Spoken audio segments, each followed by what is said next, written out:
ada sebuah cerita yang sangat luar biasa daripada kehidupan Sayyidatina Fatimah Zahra. Nabi Muhammad SAW menangis, tidak ada henti-hentinya, menangis. Sayyidina Abu Bakar Siddiq datang, tetap menangis. Sayyidina Umar datang, tetap menangis. Sayyidina Utsman datang, tetap menangis. Sampai Sayyidina Abu Bakar mengatakan, ini nggak ada yang bisa mendiamkan Nabi kecuali putri tercintanya Sayyidatina Fatimah Zahra. Berangkatlah Sayyidina Abdurrahman bin Auf ke rumah Sayyidatina Fatimah dengan perintah dari Sayyidina Abu Bakar Siddiq.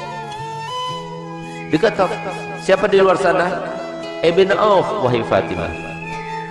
Untuk apa kamu datang kemari?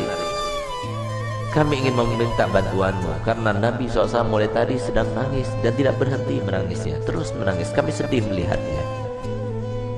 Baik, sebentar aku memakai pakaian dahulu. Kenapa Nabi SAW menangis? Karena Nabi telah diturunkan ayat yang berbunyi, wa in minkum illa wariduha. Tidak ada seorang pun dari kalian kecuali pasti akan melewati di atas neraka itu. Itu yang bikin nangis Nabi. Tidak ada satupun dari kita kecuali kita akan melintas di atas jahanam. Bagaimana tempat lintasan kita tergantung kepada amal kita. Tipis tebalnya tergantung kepada amal kita yang sekarang kita tidak memperdulikannya, tidak memikirkannya. Nanti semuanya akan terpampang di depan mata kita dan kita akan melewatinya. Semoga kita termasuk yang mendapatkan amal yang banyak, yang menyenangkan hati baginda Rasul Muhammad SAW. Berangkatlah Sayyidah Fatimah. Begitu berangkat Sayyidah Fatimah bertemu dengan Nabi. Sayyidah Fatimah ketika masuk ke masjid mereka berteriak. Semua sahabat Nabi berteriak Allahu Akbar.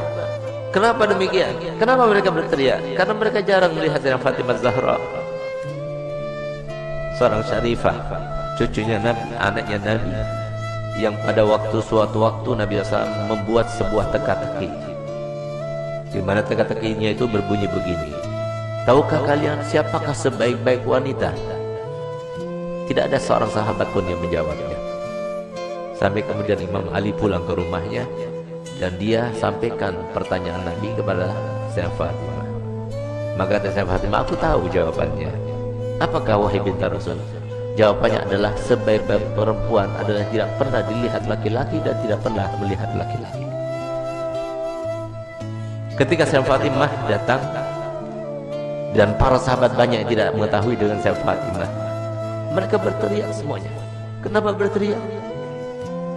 Karena baju yang digunakan oleh Sayyidah,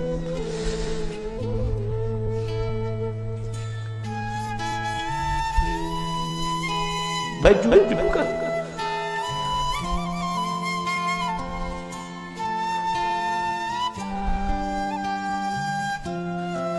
baju yang digunakan oleh Sayyidah Fatimah terdapat tambalan sebanyak 20 tambalan, sehingga sahabat semua sedih melihat putri tercintanya yang selalu dipuji oleh Nabi, yang paling mirip dengan Nabi, yang selalu Nabi SAW merendahkan semua wanita supaya mengikutinya, meneladaninya.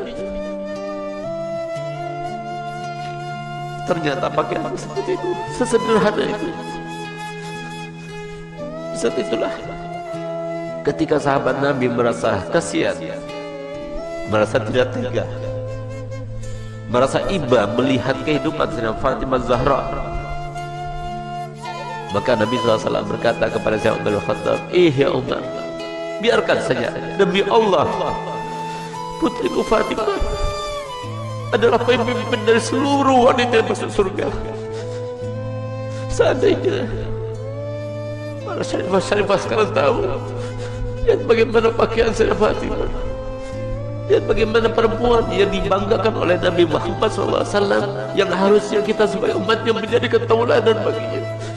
Bukan seperti sekarang ini, kita terlalu membangga-banggakan pakaian, kita selalu menampakkan kemewahan,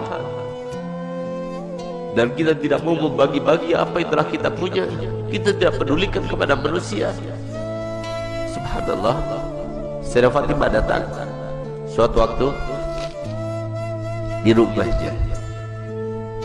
Sayyidah Fatimah adalah seorang yang paling sempurna, tangannya paling sempurna, hidungnya paling sempurna, matanya paling sempurna, karena dialah yang paling mirip dengan Nabi kita Muhammad SAW.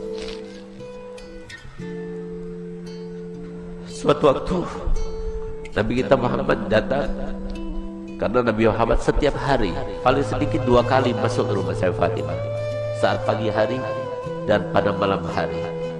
Dan setiap kali Nabi Muhammad SAW akan melakukan suatu bepergian, pertama kali yang didatanginya setelah pulang dari bepergian ada rumah Sayyidah Fatimah. Dan terakhir kali rumah yang didatangi sebelum dia berangkat adalah rumah Sayyidah Fatimah Zahra. Semoga kita semua termasuk yang bangga bersama Sayyidah Fatimah Zahra. Di saat itulah Nabi SAW masuk ke rumah Sayyidah Fatimah.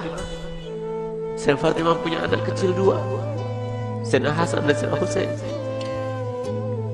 Di saat beliau itu sedang menghaluskan gandum, maka kemudian Sayyidina Husain menangis, diambilnya. Ketika Sayyidina Husain menangis, diambil dengan tangan kirinya, dia dengan tangannya. Sayyidina Hasan menangis, diambil lagi. Sehingga saat itu Sayyidina Bilal melihat kejadian tersebut, sehingga Sayyidina Bilal merasa iba dan dia mengatakan, wahai binti Rasul, berikan salah satu pekerjaan. Kalau engkau mau, biarkan aku yang menggilingnya, dan kalau engkau mau, biarkan engkau yang menggiling dan berikan kepadaku putramu Hasan dan Husain, biarkan aku yang menggendongnya.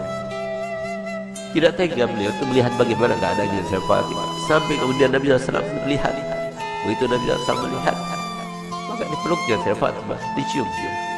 Setiap kali Nabi SAW bertemu dengan Sayyidah Fatimah, dipeluknya dan dicium di jidatnya sebagai tanda bahwa Nabi SAW ridho kepadanya. Bahkan tempat duduknya pun yang tidak diduduki oleh siapa juga, kalau Sayyidah Fatimah datang, maka tempat duduknya diberikan oleh Nabi SAW kepada Sayyidah Fatimah Zahra. Itulah kedua bagi kita para wanita. Dialah tauladan yang paling utama bagi wanita, dan dialah yang diceritakan oleh Nabi SAW dalam hadisnya, bahwasanya pernah suatu waktu Sayyidah Fatimah itu dalam keadaan pernah melukai perasaannya suaminya tanpa sengaja. Dia berbicara dengan suatu ucapan, dia tidak sadar kalau ucapan itu membuat marah suaminya. Tidak paham, bukan sengaja, tidak, tapi tidak sadar, tidak sengaja. Tapi apa yang lakukannya? Dilihat suaminya itu warnanya merah mukanya, yang menandakan bahwa dirinya dalam keadaan marah. Di saat itulah timbul rasa takutnya kepada Allah, sehingga di saat itulah dia minta maaf kepada suaminya. Maafkan aku, wahai suamiku. Tapi ternyata wajah Imam Ali tetap masih merah. Takut dia kepada Allah, sehingga rasa takutnya luar biasa itu sampai beliau itu menangis histeris dan dia mengatakan, wahai suamiku, sampai dia berjigak-jigak memutari suaminya Sayyidina Ali bin Abi Thalib. Suamiku, maafkan aku, sambil dia itu berkeliling seperti layaknya orang yang sedang tawaf. Di saat itulah kemudian Sayyidina Ali melihat kepada Sayyidah Fatimah yang melakukannya. Dia merasa geli dengan apa yang dilakukannya, maka dipeluknya dan mengatakan, wahai binti Rasul, aku sudah maafkan. Subhanallah, sore harinya dia bertemu dengan ayahandanya Nabi Muhammad SAW. Ketika bertemu dengan Nabi Muhammad, maka apa jar Nabi Muhammad? Galia Fatimah, telah sampai kepadaku apa yang telah kamu lakukan tadi. Kalau seandainya engkau meninggal dunia sebelum engkau mendapatkan maaf dari suamimu, maka niscaya aku tidak akan melaksanakan sholat jenazah terhadapmu. Disinilah maka para ulama mengatakan bahwasanya istri yang tidak solihah, maka dia itu tidak akan mendapatkan syafaatnya Nabi Muhammad SAW. Banyak di antara kita yang tidak faham bahwasanya surga itu murah disangganya, surga itu mudah untuk kita dapatkan. Siapa bilang? Rasulullah telah bersabda, ala inna sil'atallah ghaliyah, ala inna sil'atallah ghaliyah. Ketahuilah bahwasanya barang yang dijanjikan Allah Ta'ala dengan sabar kalian, dengan kalian sabar melaksanakan perintah kami, dengan kalian sabar dengan melaksanakan perintah Allah, itu sangat mahal harganya, yaitu janji Allah untuk kalian adalah surga. Enggak mudah untuk mendapatkan surga, mudah. Harus sabar, harus melawan hawa nafsu.